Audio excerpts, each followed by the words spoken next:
Alright, so this has been quite interesting trying to set up this AI. So right now the AI is set up to interact with the player as far as attacking and chasing, discovering, etc. However, I do have the actual player disabled as far as I removed the tag so the AI can't see me because I'd rather just show what's going on here. So the AI will open the doors, walk through. Not all the time, but that's an issue with the actual door and the colliders on the door because this is just a free one I grabbed off the store. But for the most part, it actually does work. So if it gets hung up, I may have to stop and start over. So the little yellow thing sticking out there are just these little spaceships I found in the asset here. And I'm just using them as references to where these are actual audio cues for the AI to, like if you bump into a car alarm, this will call the AI. They don't make any noise for us at the moment, but for the AI they do. And this here little chicken, that's where if he gets hungry, he'll eat.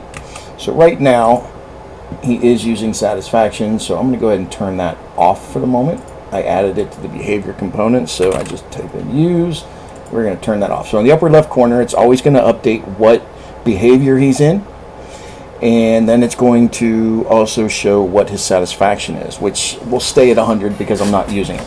So satisfaction, of course, is just a hunger meter. When he gets hungry, he'll stop and eat, but nothing will distract, eating will not distract him from anything else. So if he's already investigating or chasing or whatever he's doing, he won't stop to eat. He only does that if he's idling or patrolling. Those are the only two times he'll stop and eat when he gets hungry. And it has no actual effect on the behavior of the zombie or AI. It's just one of those things to add realism to a zombie. They get hungry, they see food, they're going to stop and eat. So I'm going to go ahead and hit play, and right now he's just going to patrol around here, and you're going to see him open the doors. And then I'll just jump into one of these trigger zones and that.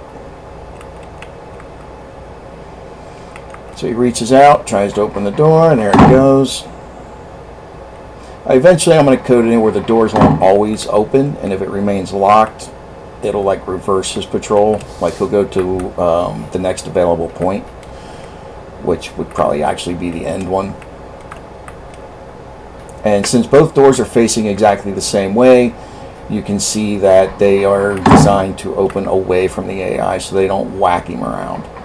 Now at this point he would normally be hungry coming around and he would have stopped to eat, but he doesn't because it's still at 100 because I'm not using satisfaction. So now if I come over here, he's now distracted. You can see he's in investigate mode.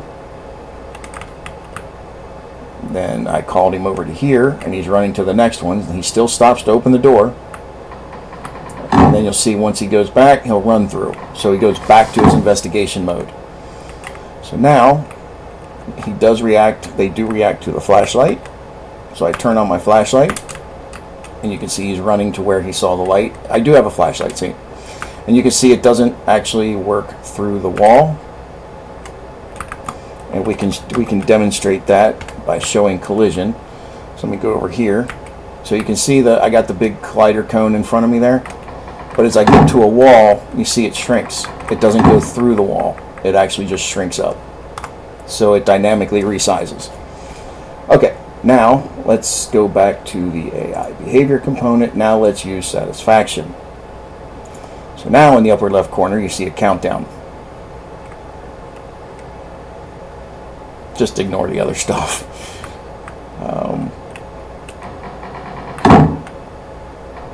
Yeah, so you can see he had an issue with the door, but he's still patrolling. He didn't enter this, so he doesn't see that there's food there. So again, I don't have it set to where they're going to face the door and all that. This is just showing that it actually works. Everything else is a matter of tweaking.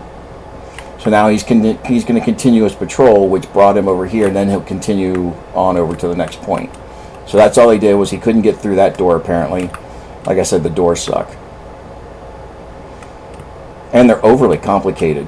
My God, the amount of scripts, instead of just a simple timeline, and that there was all kind of stuff added to it. But anyway, we're not here to talk about the door, so he's going to go through. He's pretty hungry now. And that's a variable that you can change, how quickly it reduces and how quickly it'll increase. So you see, climbed on down, knelt on down, started eating. I did the best I could in the loop transition here of eating to try to blend it. And it doesn't look too bad.